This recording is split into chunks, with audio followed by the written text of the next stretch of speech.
అతడే ఒక యుద్ధంలా అడుగేశాడంట కోట్లాది గుండెల్లో కొలువయ్యా.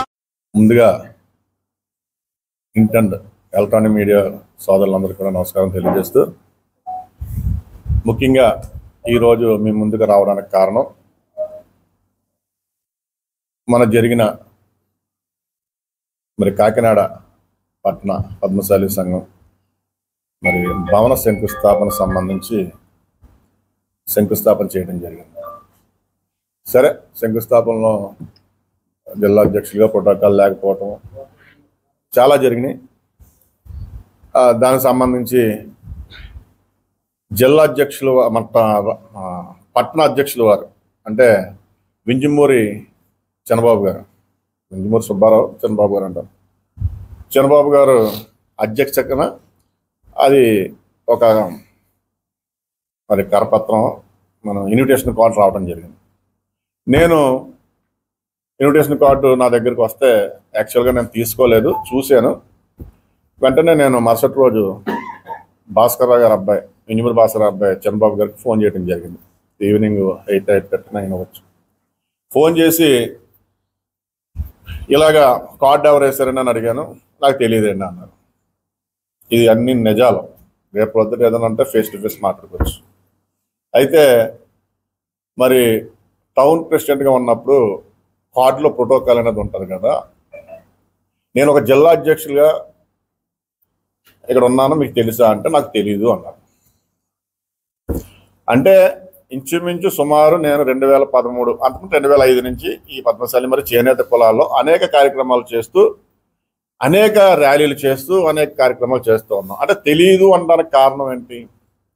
దాని మీద నేను ఫోర్స్గానే మాట్లాడటం జరిగింది. కాకినాడలో ఉండి మీకు తెలియకపోవటం ఏంటి? చాలా అగ్రెసివ్గా కూడా మాట్లాడాను. మీడియా ముందు ఈవేళ చెప్తా ఉన్నాను. నేను అందరిలాగా పిరికి పొందన కాదు, ఏ రాజకీయ దగ్గర మోచేతి కింద నీళ్ళు తాగే వ్యక్తిని కాదు.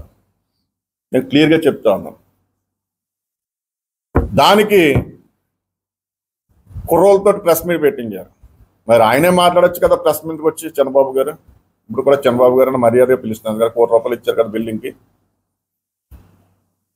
ఆయన్ని చంపేస్తానన్నట్టు, అంటే బెదిరించినట్టు, ఊరు రోజులు వెళ్ళిపోమన్నట్టు, బిల్డింగ్ కలిస్తే బిల్డింగ్ పడగొడేస్తాను అన్నట్టు, నేను అన్నట్టు. ఈ 3 వాక్యాలు కానీ మీరు రికార్డ్ చేసుకోమని కూడా చెప్పాను. నేను మీకు ఫోన్ చేసినప్పుడు మీరు రికార్డ్ కూడా చేసుకోండి అని కూడా చెప్పాను.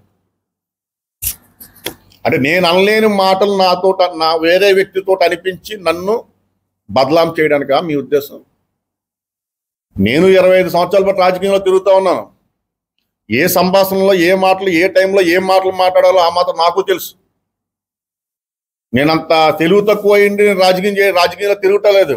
కానీ నేను కన్నింగ్ రాజకీయం చేయను, నేను స్ట్రైట్ ఫర్ రాజకీయం చేస్తాను. మీరు ఎవరెవరితో ప్రెస్ మీట్ పెట్టిస్తారా?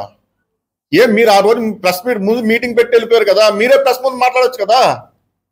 మీరు ప్రెస్ ముందు మాట్లాడిన ఎలా చంపేస్తాను, పంపర్ రామకృష్ణ గారు ఇలా ఎలా చేస్తారని మీరే మాట్లాడవచ్చు కదా. అంత భయమే మీకు?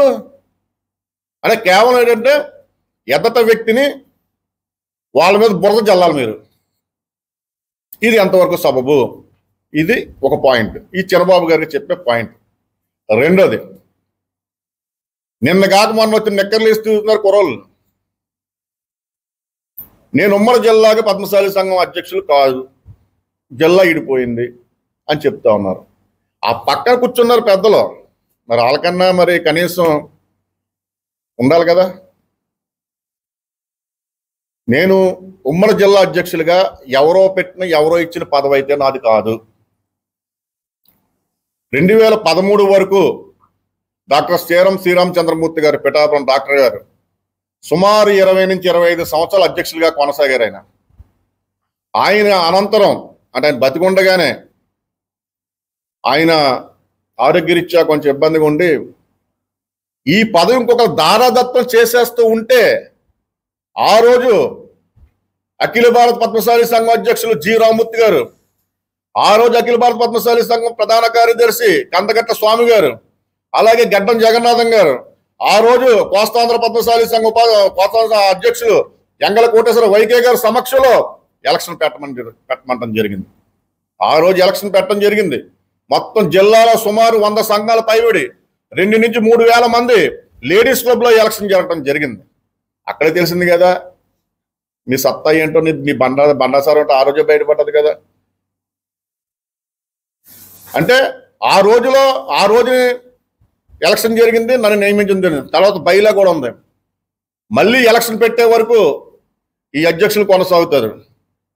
ఎందుకంటే నా ముందు శ్రీరామచంద్రమూర్తి గారు 30 సంవత్సరాలు ఆయన అధ్యక్షులుగా చేశారు. దాని తర్వాత నేను చేస్తా ఉన్నాను.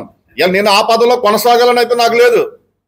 ఇప్పుడు కూడా చెప్తా ఉన్నాను, నాకు ఆ పదవి కొనసాగాలని ఏమీ లేదు. మీకు ఓపుకుండి మీకు చేద్దామని ఉంటే ఎలక్షన్ పెట్టి ఆ పదవి మీరు బ్రహ్మాండంగా తీసుకొచ్చి హ్యాపీగా నేను దానికి ఆహ్వానం పలుకుతా ఉన్నాను. ఎందుకంటే కుల సంఘం ఏది జీతాలు గట్ట రావు, అందరికీ తెలిసి ఉన్నదే. ఎవరి జేబులో డబ్బులు వాళ్ళు పెట్టుకుని చేయవలసిందే కుల సంఘం. కుల సంఘాల్లో జీతాలు ఇచ్చి ఏం రాజకీయ పదవులు కాదు. దయచేసి ఇటువంటి చిల్లర మాటలు మానుకోండి. ఏదైనా ఉంటే ముఖాముఖం మాట్లాడదాం, ఏదైనా ఉంటే డైరెక్ట్గా రండి. నేను ఆలకలాగా చెప్పే వ్యక్తిని కాదు. ఏదన్నా ముక్సూడిగా మాట్లాడతాను, ముక్సూడిగా చెప్తాను. ఏదైనా కుండ బద్దలు కొట్టినట్టే చెప్తాను. ఈవేళ 15-20 సంవత్సరాలు బట్టి నేను పద్మశాలి సంఘ అధ్యక్షుడిగా ఎన్ని కార్యక్రమాలు చేసినా కూడా మీకు చెప్తాను. ఎందుకంటే ఇది ఈవేళ మామూలు విషయాలు కాదు. 2009లో చేనేత కులాల శంకారావం పెట్టాం, సుమారు 30 నుంచి 40 వేల మందితో. 2015లో జగ్గంపేటలో చేనేత ఐక్యతను పెట్టాం. 2018లో రాజవంబింగ్లో నక్సల్స్ ప్రభావ ప్రాంతాల్లో 8,000తో బహిరంగ సభ పెట్టాం. అలాగే జిల్లా వ్యాప్తంగా ర్యాలీలు, అలాగే ధర్నాలు. అలాగే ఇంకొక విషయం చెప్తా ఉన్నాను, ఈ వేళ కుల సంఘంలో చేస్తున్నామంటే ఇందులో చాలా సాధక బాధకాలు ఉంటాయి. ఇక్కడ కులం వాళ్ళకి వేరే కులం వాళ్ళతో ఇబ్బందులు ఉన్నా సరే అక్కడికి వెళ్ళి సాల్వ్ చేయవలసిన పరిస్థితులు మనకు ఉంటాయి. నైట్ ఏ టైం అన్నా సరే హాస్పిటల్ పని కానీ పోలీస్ స్టేషన్ పని కానీ ముందెళ్ళి చక్కబెట్టిన వాడైతేనే నాయకుడు అవుతాడు. అంతేగాని మనం ఈ రోజు కనీసం ఒక రాజకీయ లబ్ధి గురించి ఈవేళ మీకు ప్రెస్ మీట్లు అక్కడ పెట్టిస్తున్నారంటే దీని వెనకాల రాజకీయ కోణంగా నేను చూస్తా ఉన్నాను. కేవలం అక్కడ ప్రెస్ మీట్లు పెట్టి ప్రెస్ మీట్లతో మాట్లాడిస్తున్నారు చూసారా పెద్దలు. ఎవరు ప్రెస్ మీట్లు పెట్టిందరో కూడా నాకు తెలుసు, ఎవరు నా మీద మాట్లాడుతుందన్నో కూడా నాకు తెలుసు. టైం వచ్చినప్పుడు వాళ్ళ మీద కూడా నేను ప్రెస్ మీట్ పెట్టి ఓపెన్ గా ఛాలెంజ్ చేస్తా. నాకు ఎవరో నాకు లెక్కలేదు. నేను ఇప్పటి వరకు కూడా కులాన భుజం మీద వేసుకున్న వ్యక్తిని. నేను ఏ రోజు కూడా ఏ రాజకీయ పార్టీ దగ్గర మరొక్కసారి చెప్తాను, నేను వైఎస్ఆర్ కాంగ్రెస్ పార్టీకి రాజీనామా చేసినప్పుడు ఒక మాట చెప్పాను. ఏ రోజు కూడా ఏ రాజకీయ నాయకుడి దగ్గర కూడా ఏ పార్టీ దగ్గర కూడా సింగిల్ రూపాయి తీసుకొని ఉంటే ఛాలెంజ్ విసురుతా ఉన్నాను. ఇందులో ఒక వ్యక్తి ఒక మాట మాట్లాడాడు, ఎలాగా కొన్ని మాటలు మాట్లాడు. ఆ వ్యక్తి ఛాలెంజ్ చేసి చెప్పాను, ఏ రాజకీయ పార్టీ దగ్గర కానీ ఏ ఎమ్మెల్యే దగ్గర కానీ ఎవరి దగ్గర అన్నా కానీ ఎవరి దగ్గర నేను చేయి చాపాను, పంపన రామకృష్ణ ₹1 ఇచ్చానని ఒక్కడు చెప్పమనండి, నేను పీక్ కోసుకుంటాను కూడా చెప్పాను. అంతేగాని చిల్లర రాజకీయాలు ఈ రోజు గడిచిపోతుంది కదా, ఈ రోజు గడిచిపోయి ఈ ఎమ్మెల్యే దగ్గర ఈ మినిస్టర్ దగ్గర మన పప్పం గడిపోతుంది కదా పరిస్థితులు తెచ్చుకోకండి. కులాన్ని రోడ్డు మీదకి లాక్కండి, దయచేసి కులాన్ని రోడ్డు మీదకి లాక్కండి. నాకు చాలా బాధగానే ఉంది ఇవాళ నేను ప్రెస్ మీట్ పెడతానంటే. వాళ్ళు ఎవరో ప్రెస్ మీట్ పెట్టారు, మళ్ళీ నేను ప్రెస్ మీట్ పెడతాను, చాలా బాధతోనే పెడతాను. ఎందుకంటే నేను కులాన్ని 25-20 సంవత్సరాలు బట్టి మోస్తా ఉన్నాను. ఈ బాధ ఏంటో తెలుస్తుంది. మీరు ఎక్కడే కాకినాడలోనో పక్కనోనో మాట్లాడేయటం కాదు, మారుమూల గ్రామాలకు వెళ్తే వాళ్ళ పరిస్థితులు ఏంటో తెలుస్తుంది. పద్మశాలి వాళ్ళకి మరి చేనేతలకు మారుమూల గ్రామాలకు వెళ్తే వాళ్ళు పడుతున్న ఇబ్బందులు ఏంటో తెలుస్తుంది, అక్కడ ఉన్న పరిస్థితి ఏంటో తెలుస్తుంది. ఇక్కడ మనం ఏసీ రూముల్లో కూర్చొని మనం ఏదో చేసేస్తున్నాం అంటే అది కరెక్ట్ కాదు. ఈవేళ నేను ప్రెస్ ముందుకు ముఖ్యంగా రావడానికి కారణం 2 అంశాలు. ఒకటి, నేను బెదిరించాను అంటాం. ఎస్, నేను బెదిరించానా? నేను ఏమన్నాను దానికి ఈ రోజు కూడా కట్టుబడి ఉంటాను. మీరు మాట్లాడానా, మీరు ఎక్కడంటే ఓపెన్ గా పెట్టండి. 2, సంఘం కాదు, సంఘం జజాలు అయిందన్నారా? ఆ రోజు పద్మశాలి సంఘం ఎలక్షన్ అయింది. తర్వాత 2022 అనపత్తిలో మళ్ళీ మీటింగ్ పెట్టి కాకినాడ జిల్లాకి చిలుకోడి పాండురంగారావు గారిని అధ్యక్షులుగా పెట్టడం జరిగింది. ప్రధాన కార్యదర్శిగా మేరెడ్డి భాస్కర్రావు గారిని పెట్టడం జరిగింది. అలాగే మరి రాజమండ్రి